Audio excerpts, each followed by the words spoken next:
Добрий день усім! Мене звати Олександра Патлач, я екоактивістка, членкиня громадської організації «Зелена генерація», живу у стилі нуль відходів і вирощую власну їжу. Сьогодні ми поговоримо про вирощування мікрогрін або мікрозелені прямісінько в себе вдома, в квартирі. Я народилася і виросла в місті, та попри це природа і рослини, зокрема, є дуже важливими в моєму житті. Це і натхнення, і краса, і користь. Вирощування будь-чого – квітів, зелені, овочів, ягід – дарує, по-перше, дуже цікавий досвід, а по-друге, надзвичайно позитивно впливає на психологічний стан людини в сучасному бурхливому світі.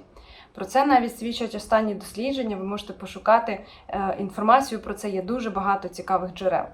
Але що робити, якщо поки в нас немає ділянки землі, теплиці, квітника під під'їздом? Як можна спробувати себе у садівництві і почати з маленьких кроків, а не зразу з гектарів? Для вашої першої грядки і першого власноруч вирощеного шпинату цілком підійде ваш балкон.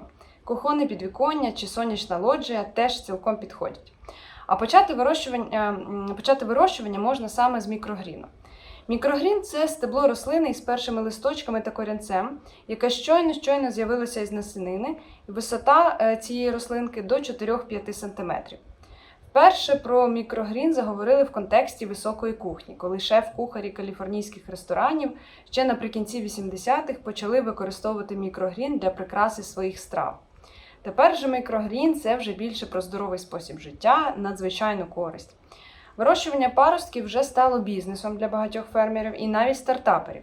Тобто є IT-фахівці, люди далекі від аграрної справи, але дізнавшися про цей цікавий тренд, вони спробували, і тепер це є їхнім бізнесом. Сьогодні придбати готовий мікрогрін можна просто в супермаркеті. Але ж тоді втрачається вся радість і азарт і захват від вирощування власної їжі власними руками. Також є таке поняття, як пророщене насіння, злаки, бобові, коли ми бачимо тільки корінець рослини довжиною до пів сантиметра, до 5 мм, ще без листочків.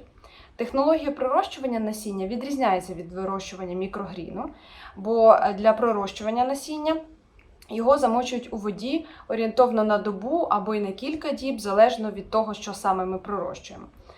Також під час пророщування зерно або боби потрібно регулярно промивати, просушувати, а після пророщування можна орієнтовно до 2 діб зберігати це насіння в холодильнику. І вживаємо ми в цьому випадку все разом – і насіння, і його паросток, ось цей корінець. Мікрогрін же ми вирощуємо довше, орієнтовно 7-14 днів, і зрізаємо ножицями, їмо вже без насіння, з якого, власне, він проріс, і з'їдаємо саму зелену частину, ось яка в нас виросла з насінинки. Користь і мікрогріну, і паростків надзвичайно величезна. Почнімо з того, що зелень нашому організму потрібна щоденно, як вода, і кількість її має бути приблизно склянка на дорослу людину на день. Ми ж звикли класти в салат чи суп лише кілька гілочок петрушки чи кропу для аромату. Звісно, цього недостатньо. А ось мікрогрін, він гарний тим, що його достатньо споживати у зовсім невеликих дозах, щоб отримати максимальну користь. Адже вітамінів у ньому більше, ніж у дорослій рослині. 2-3 столові ложки мікрогріну на день ви отримаєте і вітаміни, і антиоксиданти, зміцнення імунітету, позитивний вплив на всі системи організму, включно з нервовою, статевою і іншими системами. І за рахунок того, що мікрогріном вважається рослина у фазі сім'ядоль, так званих, тобто 2 перших зародкових листочків, що розвиваються в самій насінині. І за рахунок цього ці паростки є концентратом вітамінів, поживних речовин, що є в насінині, за рахунок яких вона і проростає. До речі, один з особливих таких цікавих видів мікрозелені – це відграз, це паростки пшениці. Їх можна виростити просто в баночці з водою на дні.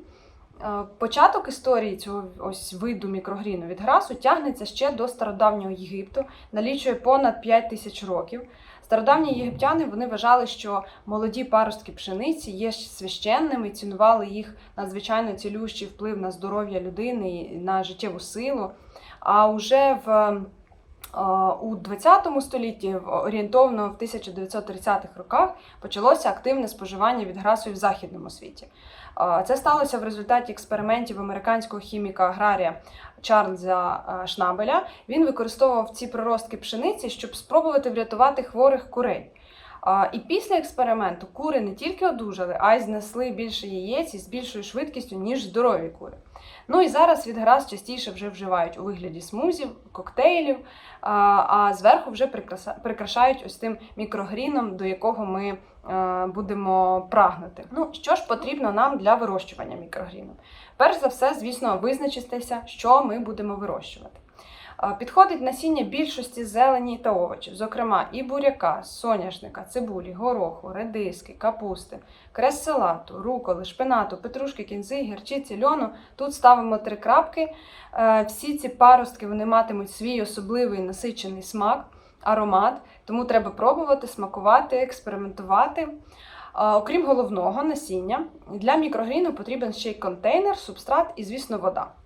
Є готові набори для вирощування мікрозелені. Зазвичай туди вже входить насіння на кілька врожаїв різне, контейнери, килимки спеціальні, на які ми будемо сіяти мікрогрін, пульверизатори для оприскування та поливу тощо. Ну і, звісно, ціна наборів дуже різна, залежно від їх наповнення. Щоб заощадити, подібний набір можна цілком зібрати самому.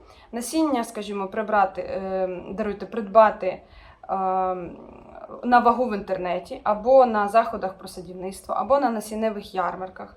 Можна, до речі, попросити насіння у знайомих і друзів, які вже мають свій город. Однак важливо, щоб насіння не було оброблене хімічними засобами для тривалого зберігання, чи, як ще кажуть, протруєне. Адже насіння обробляють, протрують для того, щоб воно могло вижити в досить жорстких умовах зберігання, транспортування, а потім ще прорости навесні на городі. Ну і це може дуже позначитися і на користі, і на якості мікрогріну. Зазвичай обробляють агресивними хімікатами саме імпортне насіння, оскільки воно має витримати дуже тривале зберігання в дуже різних умовах і транспортування. І в цьому випадку, звісно, краще шукати насіння із маркуванням органік, тобто отримане органічним шляхом органічного вирощування. А найкраще, звісно, буде купувати насіння українське, в українських фермерів, приміром, уточнювати в них, чи підходить воно для мікрогріну, оскільки зараз ця тема дуже популярна і серед українських фермерів. Замість контейнера ви можете прилаштувати порожні баночки чи лотки від продуктів. Я особисто за екологічні матеріали та багаторазове використання максимально, щоб утворювати якомога менше сміття. Насправді в садівництві дуже складно уникати одноразового пластику, але треба намагатися шукати більш екологічні варіанти.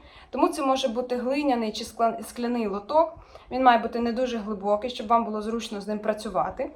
Якщо ж ви все-таки обираєте пластиковий контейнер, то віддавайте перевагу якісному жорсткому пластику, щоб він довго прослужив, і з маркуванням бажано, щоб ви могли здати потім, в разі чого, цей контейнер на переробку. І важливо, щоб цей контейнер вам довго прослужив, і ви могли, скажімо, передати його або подарувати ще комусь, якщо від мікрогріну ви вже будете готові перейти до вирощування зелені на власній грядці. Також зверніть увагу, що багаторазові посудини без отворів на дні, вони потребують більш ретельного контролю за поливом, бо дуже важливо уникати застоювання води при вирощуванні мікрозелені. І ще одна важлива порада щодо багаторазових лотків. Після кількох використань ретельно промийте цей лоток, продезінфікуйте окропом або замочуванням в розчині оцту, щоб уникнути шкідливих бактерій, що могли вже накопичитися в цій посудині за кілька циклів вирощування мікрогріну. Як килимок можна використати, наприклад, вату, паперові серветки, натуральну тканину, тобто також підручні матеріали. Ну, звісно, особливо підходять спеціальні натуральні льняні чи конопляні килимки. Товщина цього килимка чи субстрату має бути орієнтовно 10-15 мм. Він має добре вбирати вологу. Коли мікрогрін виросте, коріння так переплететься з килимком, що ви можете просто витягнути його, зможете його витягнути разом із рослинками, вони будуть міцно триматися купи, і просто зрізати ножицями з килимка. Такий збір урожаю дуже зручний, Тому не раджу намагатися зривати мікрозелень. З цієї ж причини не дуже зручно пророщувати мікрогрін в землі. По-перше, ви зможете дістати, вірніше, не зможете дістати мікрогрін і зрізати всю зелень одним рухом, якщо вона росте в землі. По-друге, доведеться мити зелень, скоріше за все, бо зрізати акуратно буде досить складно, не зачепивши сам ґрунт. Земля може потрапляти на руки, на паростки, розсипатися. Тому у випадку мікрогріну найзручніше це все-таки текстиль, за який рослинки зможуть триматися корінцями. Якщо немає пульверизатора для делікатного зволоження ось цих ніжних паростків, поливати просто з кухлика теж я не раджу, тому що є ризик, що ви просто перельєте більше води, ніж потрібно, то поливати мікрогрін можна звичайною ложкою, наприклад, чайною ложкою. Головне уникнути перезволоження і затоплення насінин, а ложкою ви зможете наливати по крапельках саме ту кількість, яка вам потрібна. Отже, наступний крок. На дно контейнера кладемо килимок, змочуємо його, а вже зверху сіємо насіння. Насіння засіваємо щільно, але в один шар. Щільно, щоб отримати густу зелень, але водночас в один шар, щоб насінинки не заважали одна одній проростати, не утворювали грудок, бо грудки можуть запліснявіти, коли насіння міцно між собою збивається в таку грудочку. Потім ще раз змочуємо водою і насіння і килимок, знову ж таки наголошую, не повинні плавати в контейнері, тобто не повинні бути покриті водою. Насіння має дихати обов'язково, але водночас все має бути вологе. Після цього накриваємо контейнер папером або натуральною тканиною, щоб насіння було в темряві, але обов'язково із доступом кисню. І ховаємо наш майбутній мікрогрін в темне місце. Перед висіванням насіння можна замочити його на ніч у воді. Це прискорить проростання мікрогріну. І також ви зможете побачити, якщо якесь насіння спливає, то його ми прибираємо і викидаємо. Це означає, що в нього потрапило повітря, і воно вже, скоріше за все, не проросте, вже втратило свою якість. Ось, після цього не забуваємо щодня навідуватися до контейнера обов'язково, можливо, навіть двічі на день, та зволожувати килимок з насінням, щоб не допустити його пересихання. Бо якщо вже воно почне проростати і потім пересохне, то, на жаль, ця порція мікрогріну вже в нас не вийде. Водночас, знову ж таки, не заливаємо водою, бо перезволоження воно може призвести до гниття та плісняви на самому насінні. Якщо ви таки помітили цвіль, особливо це може стосуватися люцерни або соняшника, то спробуйте прибрати ось ці ділянки зараження і оприскати насіння перекисом водню. Після цього мікрогрін далі буде рости. Якщо у вас таки є сумніви, чи вам вдалося побороти цвіль, то краще пересіяти нову порцію мікрозелені.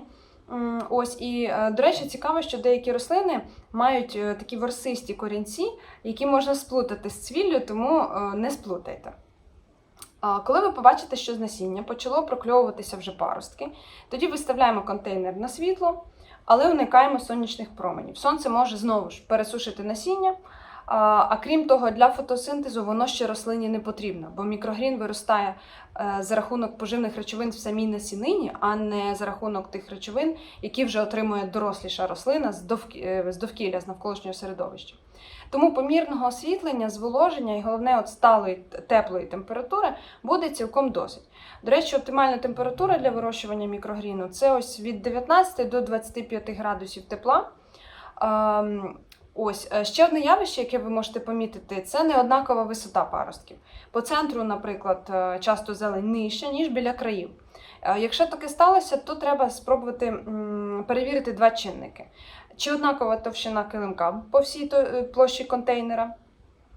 Бо, наприклад, якщо ви використали вату і нерівномірно розподілили її по контейнеру, то по центру може бути, приміром, менше субстрату, ніж з боків, і там менше є для рослин можливості прорости або бути вищими. А також другий чинник – це як саме ви поливаєте мікрозелень. Якщо виникла така нерівномірність, це може бути, я маю на увазі в рості рослинок, це може бути, якщо ви поливаєте зелень з одного боку, обережно підливаючи воду з лієчки, знову ж таки, щоб не залити мікрозелень, тоді краще замініть на спосіб оприскування або поливу з ложечки, щоб все-таки це було більш рівномірно і з усіх боків мікрогрін був политий однаково. Ну і коли ж можна збирати врожай мікрогріну? Орієнтовно це 7-14 днів від посіву. Висота паростків має бути від 2 до 5 см залежно від рослини. Наприклад, якщо це горох, то він може бути і 5 і більше сантиметрів. Якщо це рукола, крес-салат, то це там 2, 3, 4 см. Зрізаємо мікрогрін на висоті 1 см від килимка і зразу його споживаємо, бо мікрогрін насправді досить швидко втрачає свої якості, якщо його швидко екстремально не охолодити. Особливо, якщо ви хочете використати мікрогрін як прикрасу до страв, то краще його зрізати, зразу прикрасити салат, чи десерт, чи суп і зразу подавати. А щоб продовжити термін зберігання мікрозелені, то перед зрізанням ми ставимо лоток в холодильник на пару годин, потім зрізаємо зелень і зрізаний мікрогрін в закритому контейнері щільно можемо зберігати так кілька днів. До речі, мікрогрін можна заморозити, як і будь-яку зелень, навіть дорослу зелень чи мікрозелень. Заморозити, вона не втрачає своїх якостей і потім додавати до смузі. Звісно, прикрасити нею страву ми вже не зможемо, але спожити в пюре, чи в смузі, чи в коктейлі цілком і отримати при цьому всі вітаміни, які там є. Ось, коли ж врожай закінчився, ми зрізали вже всю мікрозелень з килимка, ми кладемо новий килимок в контейнер і сіємо новий мікрогрін. Старий килимок, до речі, не раджу викидати в смітник. Було б прекрасно, якби ви могли його компостувати як органічні відходи, наприклад, в домашньому компостері, в м-відрі або в вермікомпостері. Бо на полігоні, на жаль, в пластикових сміттєвих пакетах цей килимок без доступу кисню, як і вся інша органіка, він утворює метан і спричиняє кліматичну кризу. Щоб врожай мікрогріну не закінчувався, то можна створити такий певний цикл, колообіг мікрогріну у вас на кухні. Засійте спершу 2 контейнери, потім, скажімо, через 3 дні чи 3-4 дні ще 2, і додавайте контейнери от в тій кількості, в якій вона вам потрібна, чергуйте їх. Коли один врожай закінчився, засівайте новий, цей же контейнер, а тим часом вже у вас буде підростати готова мікрозелень. Ну і так ви будете мати корисну зелень без хімікатів щодня для всієї родини, зважаючи на те, що її потрібно лише там кілька столових ложок для дорослої людини на день, то вам цілком цього вистачить, щоб поповнювати запас ось цих надзвичайно корисних вітамінів, мікроелементів, які є в зелені. Як же ж їсти мікрогрін? Ну тут насправді як вам заманеться. Це можуть бути і смузі, і салати, і бутерброди, прикрашання страв, чи просто так, як снеки, як насіння, да, як ми їмо. Це буде смачно в будь-якому випадку. Спробуйте, експериментуйте. Головне перейти від теорії до практики. А тут, до речі, вам допоможе наш флешмоб, деталі до якого ви знайдете в описі до цього відео. І закликаю вас саме через такі завдання перейти від теорії, яку ми з вами сьогодні обговорили, до вже втілення в життя і посіяти свій перший мікрогрін. Тому що навіть в мегаполісі, на 10-му поверсі, чи в орендованій квартирі, чи в центрі міста, чи на околиці, чи в спальному районі, де б ви зараз не мешкали, спробуйте себе в ролі садівника. Ви самі здивуєтеся, яке це задоволення, азарт, коли з маленької, ледь помітної рослини ви власними руками посадили, яку ви власними руками посіяли, з'явиться перший паросток, потім ціла рослина, і це не щось принесене з магазину, це те, що ви створили власноруч, спільно з природою. Це надзвичайні враження, і не вагайтеся, якщо у вас виникнуть запитання, будь ласка, звертайтеся і сійте добро, сійте власну їжу, і хай все це гарно росте. Дякую.